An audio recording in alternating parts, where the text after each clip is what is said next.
Hello दोस्तों, welcome to legal खबरी। तो दोस्तों, हम सभी ने कहीं ना कहीं अपनी एजुकेशन पॉलिसी को अपोज जरूर किया है और साथ ही साथ उसको ठीक करने के लिए आवाज भी उठाई है, क्योंकि हमारी एजुकेशन पॉलिसी डेवलप कंट्रीज की पॉलिसी के मुकाबले काफी हल्की है। तो इसी को देखते हुए यूनियन कैबिनेट ने एनपी यानी कि नेशनल एजुकेशन पॉलिसी को अप्रूवल दे दिया है। और ये एजुकेशन पॉलिसी जो है वो 21st सेंचुरी की पहली एजुकेशन पॉलिसी है, जो कि 34 साल पुरानी एजुकेशन पॉलिसी जो कि 1986 में इंट्रोड्यूस की गई थी उसको रिप्लेस करने जा रही है। तो आइए देखते हैं ऐसा क्या खास है एनपी यानी कि नेशनल एजुकेशन पॉलिसी में। इस वीडियो को स्टार्ट करते हैं।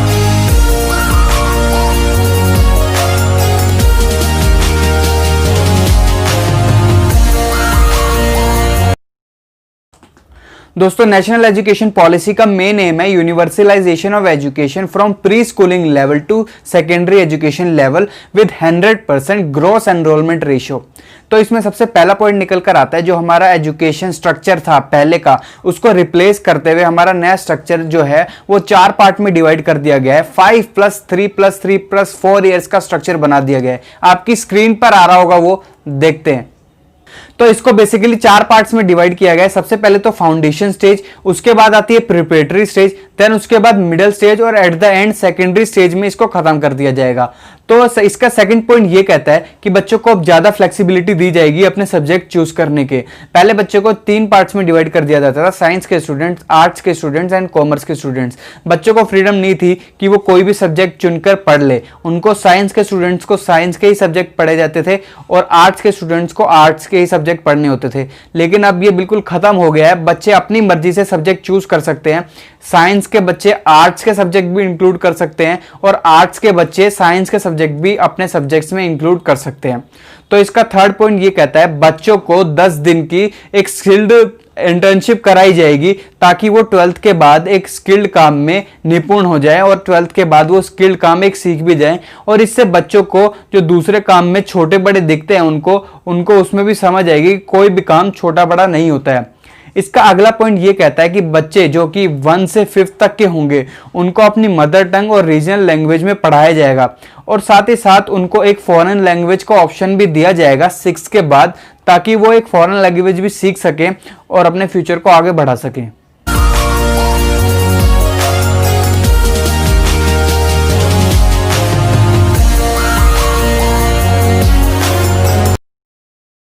तो दोस्तों, जो ग्रेजुएशन स्ट्रक्चर में चेंजेस आए हैं न्यू एजुकेशन पॉलिसी के द्वारा, वो इस तरह से है। सबसे पहले तो अगर आपको ग्रेजुएशन करनी है तो उसको 2 पार्ट में डिवाइड कर दिया गया है, 3 साल की ग्रेजुएशन और 4 साल की ग्रेजुएशन।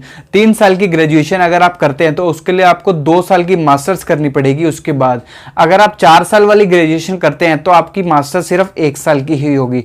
अब इसको ऐसे डिवाइड किया गया है, सबसे पहला ईयर आप पास करते हैं तो आपको सर्टिफिकेट मिलेगा, उसके बाद वाला आप ईयर पास करते हैं तो आपको डिप्लोमा डिग्री मिलेगी, और आप अगर 3rd ईयर पास करते हैं तो आपको पूरी डिग्री मिल जाएगी उससे रिलेटेड।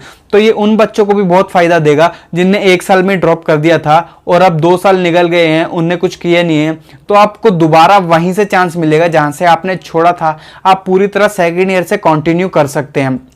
तो जो बच्चे जो बीच में ड्रॉप कर देते हैं और उनको कोई और स्ट्रीम में जाना है, उनको कुछ और ग्रेजुएशन करनी है, यानी कि उनको अगर एक बीटेक का बच्चा अब कोई एमसीए करना चाहता है और वो 1 साल बाद ड्रॉप करना चाहता है और अब उसको लग रहा है कि मुझे दोबारा से कंटिन्यू करना पड़ेगा, तो ऐसा बिल्कुल भी नहीं है। आप वहां पे 2nd ईयर से कंटिन्यू कर सकते हैं। आपका जो ये क्रेडिट स्कोर है वो वहां ट्रांसफर हो जाएगा और आप वहीं से 2nd ईयर से कंटिन्यू कर सकते हैं।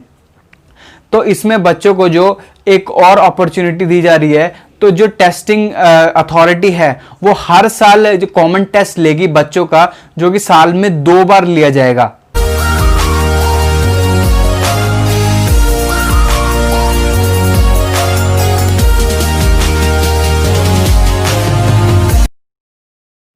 तो जो लोग इस एजुकेशन पॉलिसी को क्रिटिसाइज कर रहे हैं वो सबसे पहले तो इसमें ये पॉइंट उठा रहे हैं कि जो 1 से 5 क्लास तक के बच्चों को आपने इंग्लिश ना पढ़ने का सजेशन दिया है और ये बोला है कि अपनी मदर टंग और रीजनल लैंग्वेज में पढ़े, उसको आप उसका बेस खराब कर रहे हैं, क्योंकि 1 से 5 क्लास तक के बच्चों का ही बेस होता है इंग्लिश पढ़ने का और उसमें वो ज्यादा अच्छी तरह सीख सकता है।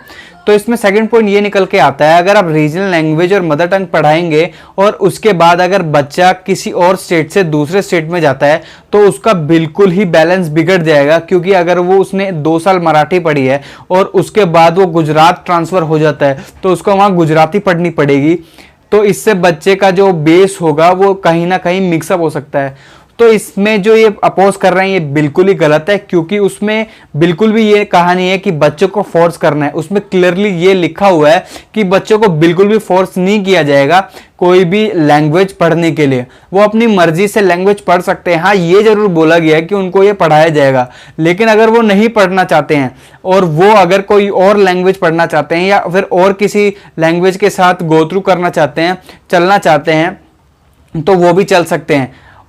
और साथ ही साथ इसमें यह भी बोला जा सकता है कि ये सिर्फ पेपरों पे है पॉलिसी, इसको इंप्लीमेंट करना बहुत ही मुश्किल है, ये सरकार इसको बिल्कुल भी इंप्लीमेंट नहीं कर पाएगी। तो यार मैं ये बोलना चाहूंगा कि सरकार ने स्टेप लिया है, बहुत ही बोल्ड स्टेप लिया है, और हम ऐसी एजुकेशन पॉलिसी चाहते थे सालों से, तो हमें इसका सपोर्ट करना चाहिए और उनको बैक करना चाहिए।